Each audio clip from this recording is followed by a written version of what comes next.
नमस्कार मित्रों, स्वागत है आपके आज के स्वराष्ट्र संदेश यूट्यूब चैनल पर। मित्रों, यह एक चैनल ही नहीं बल्कि राष्ट्र, संस्कृति और सनातन की मूल आवाज है।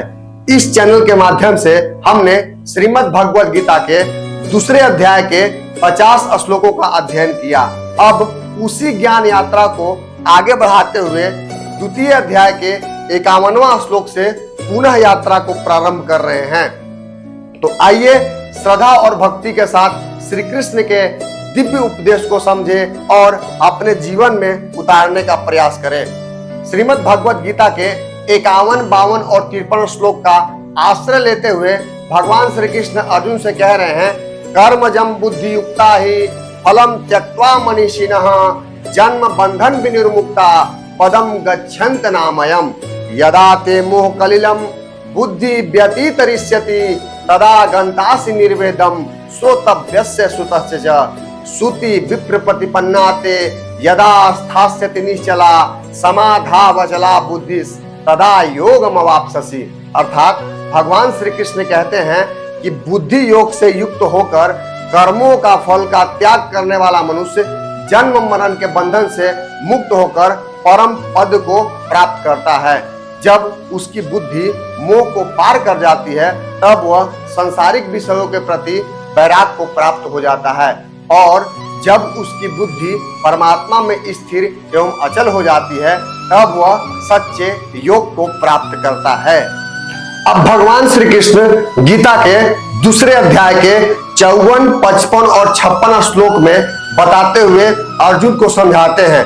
जब अर्जुन पुनः प्रश्न किया जा रहा था तो अर्जुन के प्रश्न कुछ इस तरह से थे। स्थित प्रज्ञस्य का भाषा समाधिस्थस्य केशव स्थिति किम प्रभासेत किमासेत ब्रजेत किम।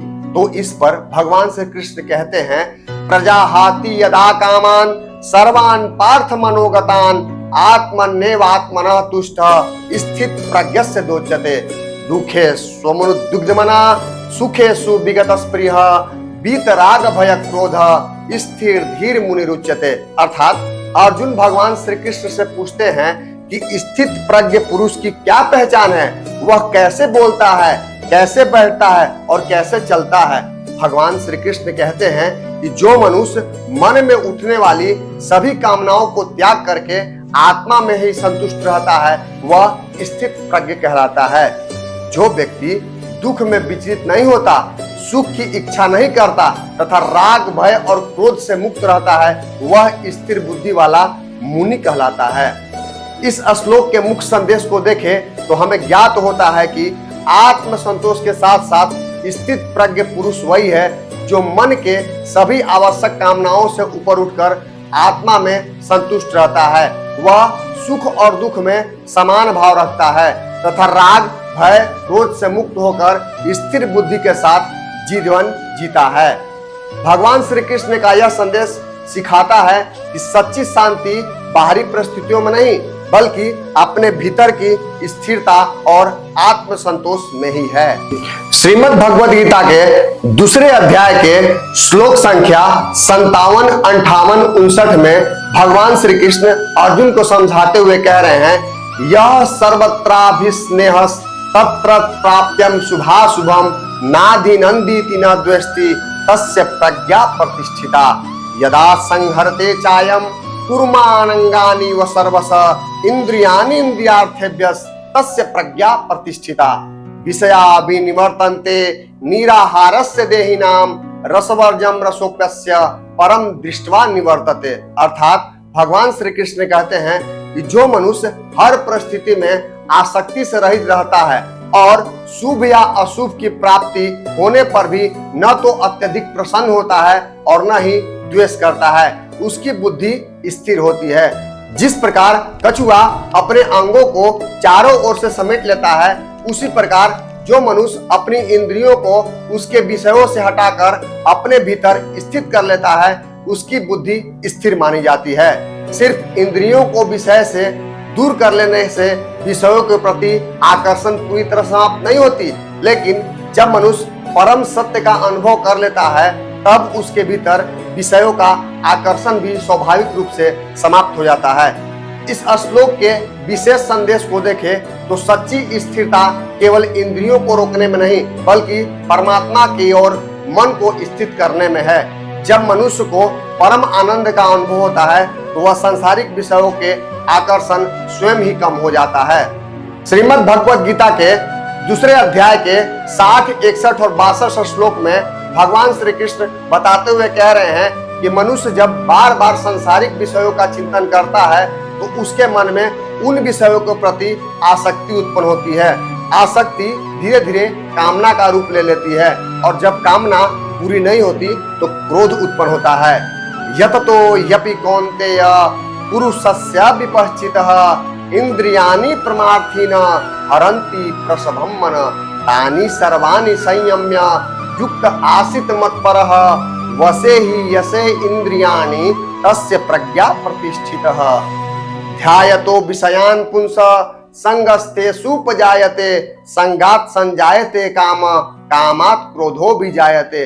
अर्थात भगवान श्री कृष्ण अर्जुन को समझाते हुए कह रहे हैं कि मनुष्य कितना भी विवेकी और प्रयत्नशील क्यों न हो, यदि उसकी इंद्रियां पूरी तरह वश में ना है तो वह उसके मन की ओर अपनी ओर खींच सकती है। इसलिए साधक को अपनी सभी इंद्रियों को संयमित करके अपने मन को परमात्मा में लगाना चाहिए। जिस व्यक्ति की इंद्रियां उसके नियंत्रण में रहती है उसकी बुद्धि स्थिर और दृढ़ होती है। मनुष्य के पतन की शुरुआत अक्सर किसी विषय के निरंतर चिंतन से होता है।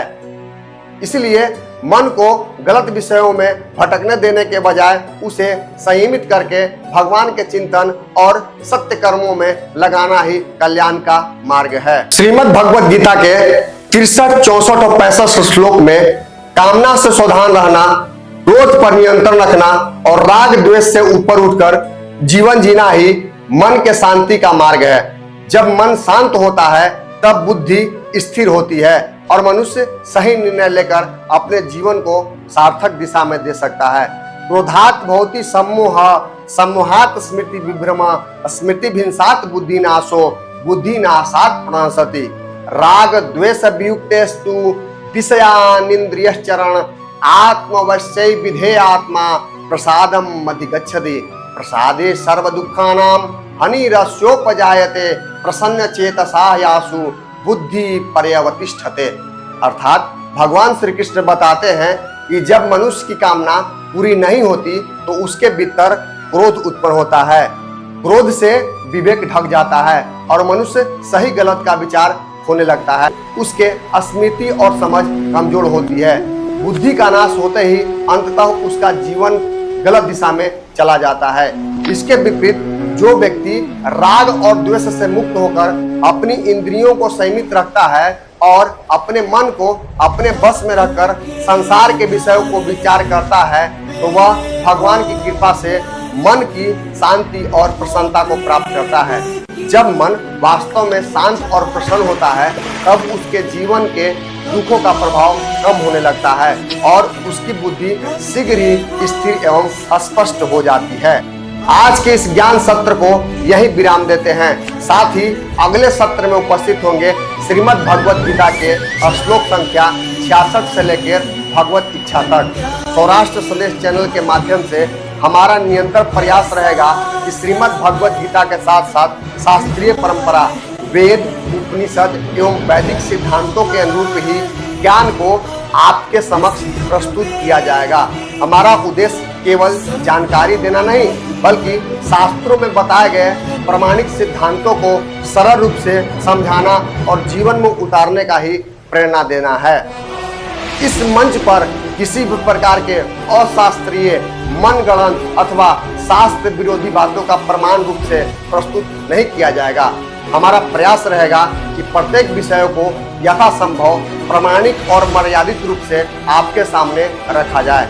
यदि आपको यह वीडियो अच्छा और उपयोगी लगे तो कृपया वीडियो को लाइक करें, अपने मित्रों के साथ शेयर करें और सौराष्ट्र संदेश चैनल को सब्सक्राइब अवश्य कर लें। आपका सहयोग हमें शास्त्र सम्मत एवं वैदिक ज्ञान को अधिक से अधिक लोगों तक पहुंचाने की प्रेरणा देता है। धन्यवाद। राधे राधे।